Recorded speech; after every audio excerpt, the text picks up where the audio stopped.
শক্তিমান অভিনেতা অক্ষয় কুমারের জলি এলএলবি 2 সিনেমার মূল ক্যারেক্টার ছিল একজন পুলিশ ইন্সপেক্টর, যিনি নিরীহ মানুষকে ধরে নিয়ে গিয়ে অপরাধী সাজিয়ে ক্রসফায়ারের নামে খুন করত আর বিপরীতে অপরাধীদের টাকার বিনিময়ে ছেড়ে দিত।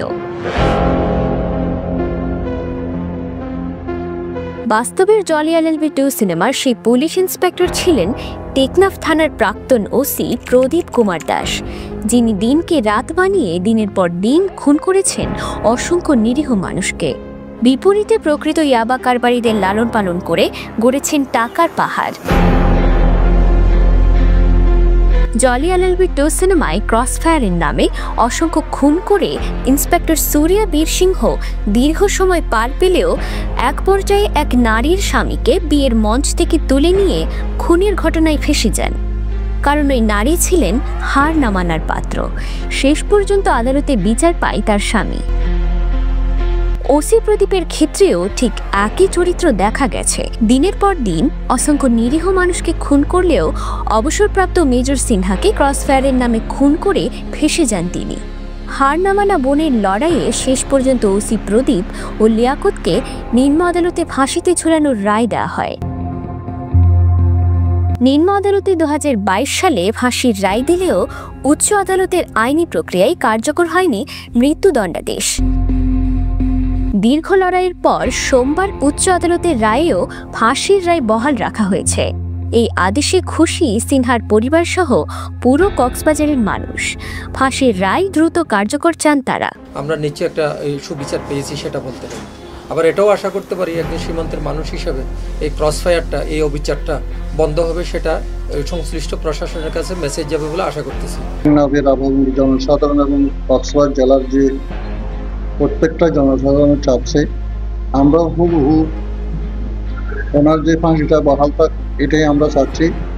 ওনার যে উনি টেকনাফ থানা থাকাকালীন এবং মুশকালি থানায় থাকাকালীন যে অপকর্ম করেছে তা এটা বলার অপেক্ষা রাখে না।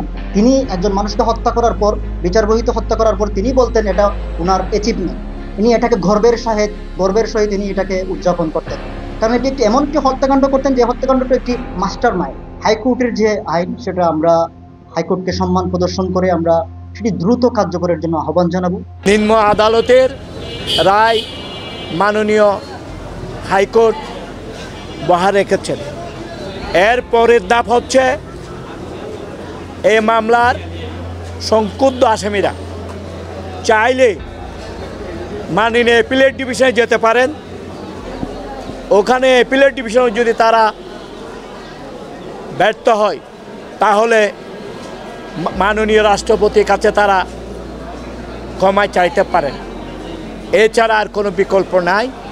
দেশের মানুষ সবাই খুশি, এবং শুধু দেশের না, যেহেতু এটা ওয়ার্ল্ড ওয়াইড হয়ে গেছে, যেন অতি সত্বর সুপ্রিম কোর্ট বা প্রেসিডেন্টের ক্লিমেন্সি, সাধারণ ক্ষমা, এগুলো সবগুলো অতিক্রম করে যেন তাদের এই রায়টা বহাল থাকে।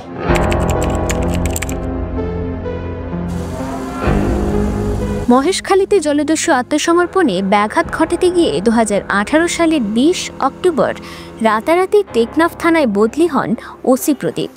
যোগ দিয়েই খুনের নেশায় মত্ত হয়ে ওঠেন তিনি।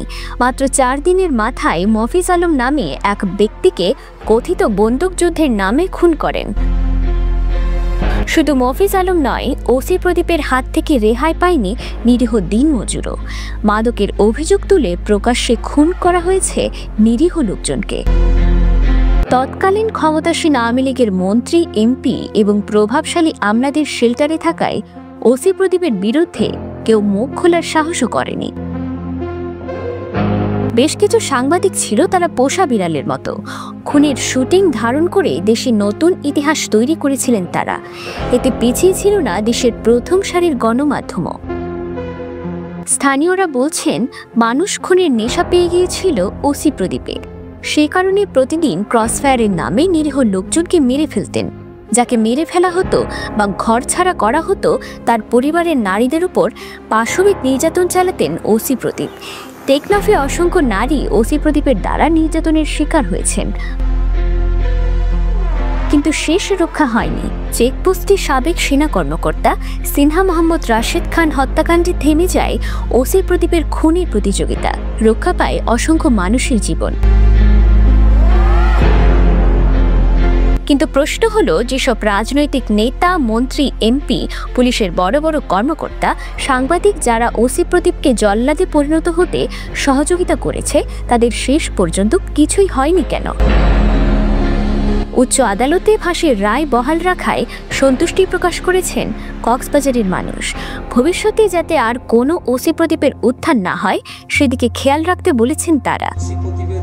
তাদের অভিযোগ, ক্রসফায়ারের নামে খুন করা বন্ধ হলেও মিথ্যা মামলার ফাঁদ থেকে এখনো মুক্ত হতে পারেনি পুলিশ, যার কারণে এখনো পুলিশের প্রতি আস্থার ঘাটতি রয়ে গেছে মানুষের। প্রদীপের দাপটের কথা তো আমরা যে কজন আমরা এই সামনে এসে প্রতিবাদ করেছিলাম, তার মধ্যে সাংবাদিক ফরিদুল মুস্তাফা, তার নখ তুলে ফেলা হয়েছে, হাতের পায়ের নখ তুলে ফেলা হয়েছে, শরীরের এমন কোনো অংশ ছিল না যেখানে তার উপর নির্যাতন করা হয়নি। ঢাকা থেকে নিয়ে আসা হয়েছে, তার মামলা চালিয়েছি বলে সে আমার গ্রামের বাড়িতে গিয়ে হামলা করেছে। আমার ছোট ভাই পালিয়ে মায়ানমারে নাব নদীতে জাপ দিয়ে বেঁচেছে। এগুলো আমরা তখন বলেছিলাম, আমাদের কথা কেউ শুনে নেই, এগুলো আমরা কেউ শুনে নেই। তবে আমরা এটা বলি, আমরা কখনো নিজের হাতে আইন তুলে নিব না এবং আমরা নিজেরা আইন তুলে নিতে চাই না। আমরা একটা স্বচ্ছ ন্যায় ভিত্তিক এবং যেটার প্রতি একটা পরিষ্কার বিচার চাই, যে যতটুকু অপরাধ করেছে বিচারটা যাতে ততটুকু। বিষয়টা ওসি প্রদীপ প্রভাব বিস্তার করত তৎকালীন এসপি মাসুদ, যদি ভুল না করি, ওর নির্দেশনায়। কারণ ওসি প্রদীপ ছিল টেকনাফের কোনো একটি অনুষ্ঠান করতো, অনুষ্ঠান করার সাথে সাথে ও সেটেল নিয়ে আসতো এসপি মাসুদের। তো আমাদের দাবি দেওয়া হবে যে অবশ্যই ওসি প্রদীপকে শেল্টারদাতা যিনি ছিল, নির্দেশদাতা যিনি ছিল, অবশ্যই তার বিষয়ে রাষ্ট্রকে অবশ্যই ভাবতে হবে।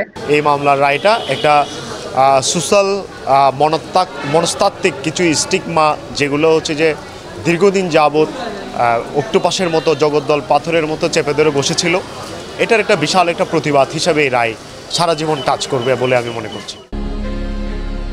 বাকি যে আইনি প্রক্রিয়াগুলো রয়েছে সেগুলো দ্রুত শেষ করে ওসি প্রদীপ ও লিয়াকতের ফাঁসির রায় দ্রুত কার্যকর করার দাবি কক্সবাজারের মানুষের।